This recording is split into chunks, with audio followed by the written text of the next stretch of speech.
สวัสดีค่ะ Swadikap. Welcome to NBT World's The Fireside. I'm Benjamin Ruchopagan. And I'm Warisa Nidanat Gomon. Every week we have a fireside chat exploring what's going on in Thailand, diving deep into our latest obsessions. Now, today's episode is the next chapter in our tribute series to Her Majesty, the Queen Sirikit, the Queen Mother. This time we're talking about something that's woven directly into Thai identity, textiles. Fabric in Thailand is pretty gorgeous, if I do say so myself, but they also have history, they have status, they have, obviously craftsmanship, but there's community involved as well. The weaving community is all knotted together. Nice. And did you know that every region has its own identity? Now, according to the Thailand Foundation, each region developed weaving traditions shaped by local beliefs, local dyes, and whatever their environment could produce. So each one tells you where the wearer comes from. And that's why when Her Majesty wanted the world to understand Thai culture, she naturally turned to textiles.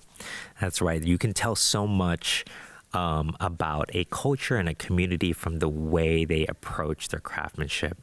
And we're going to see that, maybe it's one discipline, but there's such a breadth of technique, from region to region. And you can get really, you can get some of the similar effects maybe, but through totally different approaches. So I can't wait to dive into all of that, nitty gritty here in this episode. Today, we're going to guide you through the world of Thai fabrics, how the Queen Mother helped to elevate the weaving communities across the country, and how Thai textiles eventually became soft power. There's many regions to Thailand, but of course, let's start with the Isan region or the Northeast region. Now, the Northeast has become famous for mudmee or ikat textiles. But mudmee weaving can also be found in parts of northern and central regions of Thailand, so it's not exclusive to Isan necessarily. But it is famous. It's quite famous there. Yes. Yeah. And mainly we see mudmee weaving applied to cotton and also silk. Now, in the term itself, the term mudmee in Thai means to tie or knot. And this refers to the specific process of tie-dyeing sections of the yarn. So only the weft, there's some textile terminology, bear with us here, but there's the weft and the warp, right? The weft is the horizontal yarn that's used to form the pattern of the fabric in mudmee. And the warp, in this case, the vertical yarn, is usually a solid piece of color throughout. So weavers have to line up all of the weft threads and then tie off the sections that they don't want the dye to seep into. And after the dyeing process, they have to realign all these threads again to form the same pattern. So it's a very unique process, I think. I mean, they're all very laborious processes, but the idea of tying off the specific parts before dyeing so that it stays white or it stays the original color is very interesting to me. It does seem like quite a arduous task to just create one piece of fabric, isn't it? Yeah, exactly. Now, this unique process of creating the pattern before the dyeing stage produces a very signature appearance in the final fabric. And traditionally, Thai weavers have shown a preference for repeating geometric patterns and wildlife. And although mudmee can be made with any color, indigo dye is a big part of the local culture in Sakonnakorn province. And if it's good enough for Lalisa, then it's good enough for me. That's right. I had a picture included here, and you can really see the individual threads where they've tied it off.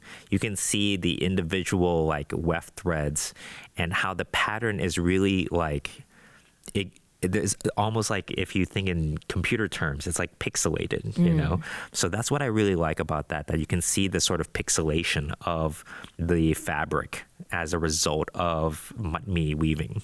Now, Another kind of weaving that we want to talk about here is supplementary weft weaving. This is where additional horizontal threads that aren't structural to the fabric are added to create a raised or embossed texture to the fabric. And this is known as a brocade. We've used this term a few different times. So this is what, we're finally defining it. In Thailand, there are 3 different names for the 3 different ways that we achieve a brocade or an embossed fabric. So there's yokdog weaving in the north, there's kit weaving in the northeast, and jok weaving, which is found really all over, but it's usually ascribed to central Thai weavers. So so there's, it's differentiated by region as well.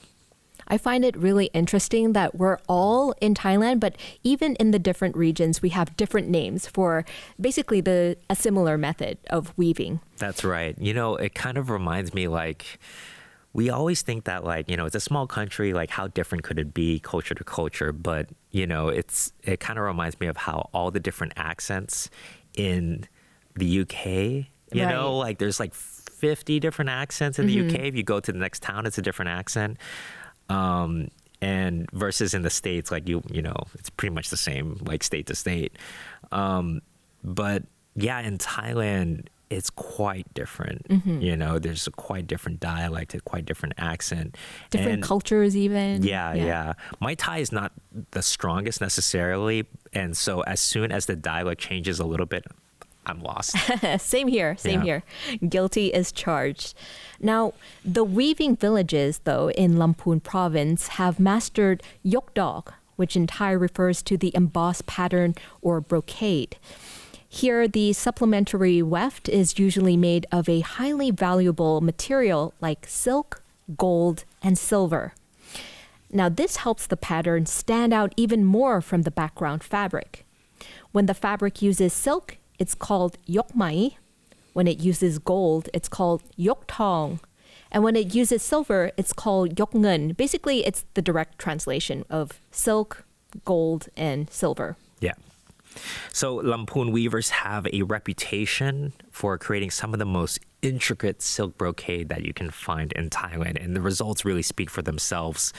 You can also make sure that you get authentic yokdog textiles by checking the product and making sure that it comes with a QR code that you can scan, and that links to its GI, and that's geographic indication for Lamphun silk brocade as well. And it's a very highly prized and very labor intensive piece of work. So it's good to support the weavers that are, that go through the trouble of getting GI certification.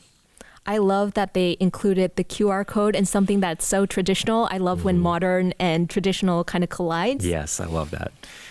But then we have what some people call the queen of silk. And this is called the praewa silk, which comes from the Thai word prae for cloth that isn't made into a dress, and the Thai unit of measurement wa, which is about 2 meters long.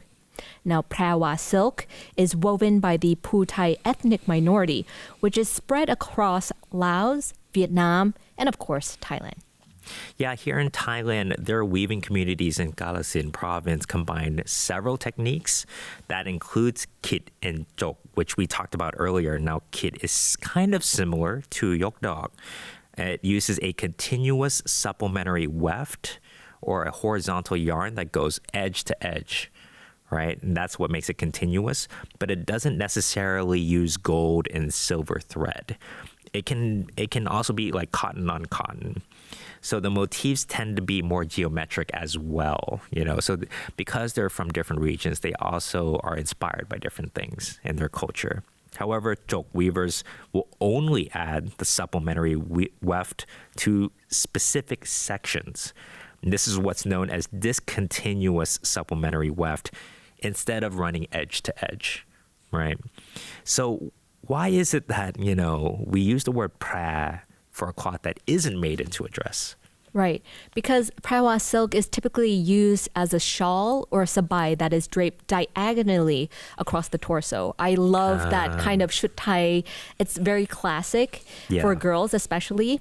And on special occasions such as festivals, traditions, or religious ceremonies, women would wear their own handicraft or handcraft praewa shawl as a way to show off their skill and take pride in their own heritage.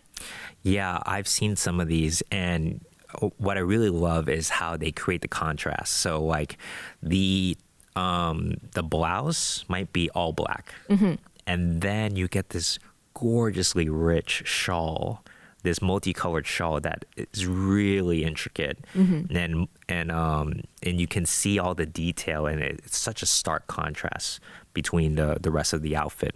So I think that it's a great outfit, and there's an article I was reading about it that called it their Sunday best. So right. I like that. So finally, we come to the south. We haven't forgotten you. You might have heard of batik or batik in Thai. The word actually comes from Javanese, and it literally means to dot, which already gives you a hint about how it's made. So artisans use hot wax to cover parts of the fabric that they don't want dyed. This is kind of similar to the principle of mudmee, is applying to parts, or the technique applying to parts that you don't want to dye. But once the dye goes on, then the wax sections will resist the color, right? And when the wax is removed, usually by boiling it, you boil off the wax, then you're left with the pattern. And this cycle can repeat over and over again if you want different colors, right? So you might wax all of the parts that you don't want to be blue, and then you put it in blue, and then you wax all of the parts that you don't want to be green, and then you put it in green, so on and so forth. And you can really get some really fine craftsmanship out of this, and it's very different from all the other weaving techniques, because the other ones, they're kind of limited by the sort of the geometry of weaving. Because it goes in two axes, but the designs can be quite different, right? Right. And it's kind of important to know where it comes from. Batik actually came from Java, Indonesia. And thanks to old trade routes and a little bit of Islamic culture influence there, the craft made its way into southern Thailand. Now, traditionally, batik designs draw a lot from Islamic art, so you'll see tons of organic shapes and floral patterns, the kind of motifs that give the batik its distinct and elegant look. Yes. And of course, no conversation about Thai textiles is complete if you don't talk about Thai silk. Thai silk is probably the preeminent textile created in Thailand. The Thailand Foundation calls it a global standout because of the native Bombyx mori silkworm and the traditional hand reeling technique. And I probably put up a video of what that looks like. This gives Thai silk the natural shimmer, almost a holographic kind of look, the way the light hits it. It's one of the reasons that fashion houses and museums really love this textile. And Thai silk is incredibly durable. It's vibrant in the way the light and color plays off of it, and it can be really expressive. And all of this is this living art that people practice today, became the foundation for one of the most important cultural movements of the 20th century, which is Queen Sirikit's textile revival. And it would be a real understatement to say that the Queen Mother appreciated and understood Thai textiles, the craft, the skill, and the identity behind every piece. Now, during her travels around Thailand, the Queen met women weaving under their homes, because remember, homes back in the past, it used to be on stilts. Yeah, that's right. So that's why under. Yes, right? under the homes. Yeah. And they were using natural dyes, passing knowledge from mother to daughter. And many traditions were disappearing, unfortunately. But she saw something precious worth preserving, and so she did that. Yes, Her Majesty realized early on that Thailand needed a modern way to present its heritage to the world, and textiles were perfect because people wear them every day. They can be very elegant, and they can be very unmistakably Thai. There's certain textiles today that we're like, oh, that's Thai. That's definitely comes across Thai, like chud Thai, yes. Right? So Her Majesty began collecting regional fabrics so that to bring all of the regional communities together and regional weaving communities. She met with the local weavers, and she supported villages where that art form was fading.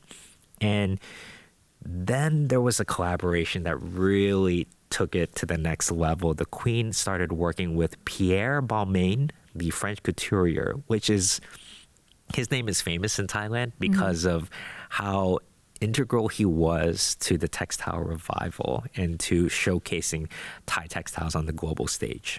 Right. And Balmain helped tailor Thai silk into modern silhouettes for state visits. And the fabric stayed Thai, but the shapes were refined for global diplomacy. So it retained that Thai-ness. Yes. Which is great. And of course, foreign newspapers went wild for her wardrobe, and foreign media praised her fits as modern and regal and highlighted how clearly it expressed Thai identity on the world stage.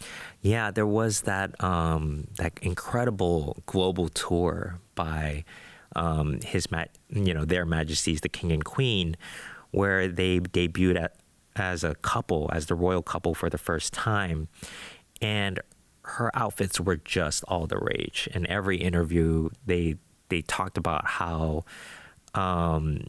elegant that she looked, and everybody was commenting on, what is she wearing? What is she, how she presents herself. She was a real fashion icon as well. And that's where she drew a lot of attention to Thai silk. So this is the moment that Thai textiles became international soft power. And it's all possible because the Queen believed in local craftsmanship and that how it deserved a global stage. So beyond fashion, Her Majesty also strengthened the entire ecosystem around Thai textiles, the people, the knowledge, the crafting traditions. We talked about her sort of ecosystem approach in a previous episode. We talked about how she uplifted this dyeing tradition of kon, this dyeing art form, and how she helped to preserve all the crafts. And then we talked about the environment, and making sure that, Thai agriculture had a place in all of that. So her approach is really it speaks to a vision that she had for the Thai people, how to systematically uplift them. And one of the biggest pillars of her vision was the Support Foundation, or the Foundation for the Promotion of Supplementary Occupations and Related Techniques. Through support, Her Majesty revived sericulture. This is raising silkworms, and help villagers restart weaving traditions that had nearly disappeared. And according to the Queen Sirikit Department of Sericulture, or QSDS, Her Majesty's textile initiatives align closely with the department's detailed documentation of Thai silk production. And this includes the mulberry cultivation, which is essential for raising healthy silkworms. They have the traditional Thai silkworm species and their care. Also have hand reeling, or in Thai we call sao mai, and dyeing techniques, which remain central to the Thai silk craftsmanship. And also lastly, the color preparation and dye processes, including natural pigments used in traditional silk production. All of this reflects the technical foundations of the weaving traditions preserved and elevated through the Support Foundation. Yeah, it's really important that word preserve, because, a lot of these traditions are passed generationally, from master to student or from mother to daughter, like we said earlier. So if you don't document these things, they can just disappear entirely, and there's no way to revive them, right? Mm-hmm. And the Thailand Foundation, they have a guide on Thai silk, and they say the same thing. Rural weavers became essential to the revival of the Thai silk's global identity. And of course, there's the Support Foundation. There's also the Queen Sirikit Museum of Textiles, which is located in the Grand Palace. And basically, that museum is a living archive of Her Majesty's legacy. That's right. If the textiles are like the heart of this story, the Queen Sirikit Museum of Textiles is like the brain, the memory, I think, and the place where everything is preserved and conserved. This museum sits inside the Grand Palace and was founded under the Queen Mother's royal patronage to research, showcase, and conserve Thailand's textile heritage. inside the museum, you're going to find many different exhibitions, but these include garments that were actually worn by Her Majesty during those state visits. So if you want to see what all the hype was and what her wardrobe was like, you can check them out at the Queen Sirikit Museum of Textiles. And many of these pieces were designed by Pierre Balmain using the Thai silk that was woven in these villages across the country. Right. And you can also see Support Foundation's masterpieces. Some of them are payok brocades, there's praewa pieces, embroidery, beadwork, and royal court textiles. And what I love the most is that the museum isn't just like any other museum, you know? It trains conservators, people who literally study how to save old fabrics, reweave damaged textiles, analyze patterns, and restore pieces using traditional techniques. They even train artisans to reconstruct historical weaving methods. And this is something that I think a lot of the young people should at least at one point in their lives maybe go and visit and try to learn or absorb, osmosis this a little bit, because we don't want the tradition to completely die out. Yeah, I think that people might, I mean, just speaking for myself, you know, when we frame the problem like that, like the tradition is dying out, nobody wants to take, you know, personal responsibility for conserving and being the repository for that craft. Mm-hmm. But you don't have to necessarily. That's not necessarily the ask. Just by engaging with it at all, keeping it in the sort of the general consciousness of Thailand, being aware of it, it does so much already. Mm-hmm. You know, I think that going to a workshop, going to a demonstration, you know, and or maybe if you really like a piece, if you genuinely like it, you know, consider buying, you know, consider buying and supporting local. So I think that, you know, we all have a part to play, but the museum does a lot more to, you know, just display it. It also revives it. And it has served as like the backbone of Thai textile preservation. So when you put all of it together, the weaving villages, the state dresses, the museum, the support foundation, you start to see the scale of Her Majesty's work and impact. That's right. She created this entire ecosystem, you know, like there's, you know, the ecosystem in this ecosystem that she envisioned, villagers have new livelihoods. Thai silk has become globally recognized. Traditional styles, you know, and traditional textiles have become part of Thailand's modern diplomacy. And the weaving craft, which, you know, was fading before her intervention, became a source of national pride. So Thai silk's reputation has grown sharply due to Her Majesty's international engagements and her royal tours. And we can see from documentaries on her state visits how her gowns, all of her chut thai reshaped how the world saw her. In fact, chut thai itself was never sort of formalized, you know, or into those 8 chut that we have now before Her Majesty, right? The chut thai Prajaniyom. So yeah, you know, before her, it wasn't like sort of codified like that. Mm-hmm. Well, also, we shouldn't forget about the Support Foundation, which empowered thousands of rural weavers into training. It trained them through how to deal with raw materials and access to markets as well, which is very important, because once you know how to do a design, you know how to create a piece, you want to also, you know, be able to sell and make a living for yourself as well. So Her Majesty wove together creatively livelihoods and diplomacy and made textiles a bridge between Thailand and the entire world. Yeah. So Thai textiles, I like to think of it as like a story, you know, like a story on the fabric itself about the identity and the craftsmanship and community of Thailand. And the Queen saw that. The Queen Mother saw and understood that in order to preserve a culture, you have to support the people who create it. You know, you have to start from the village loom to the mulberry trees to the and then you can take it to the global runways, to the catwalks, and then you can enshrine all of that work in museums. So Thai textiles really, they write and carry the legacy of the Queen's vision. Yeah, and they continue to inspire new generations, new artists, new designers, and even everyday Thais who would wear shuttai with pride. So, during Loi Krathong festivals or New Year's, you would see lots of girls dress up in shuttais. Especially when they go to visit historical sites, like Ayutthaya or Sukhothai. Some of these places are really great to sort of get the vibe of ancient Thailand, of ancient kingdoms, which is similar to like the hanbok in Korea. Like when you visit Korea, you want to wear the hanbok, right? Yes. Or when you visit Kyoto, you want to wear the kimono. Yeah, that is correct. And that is why textiles matter and why they're the perfect chapter in this tribute series. And now we turn it over to our audience.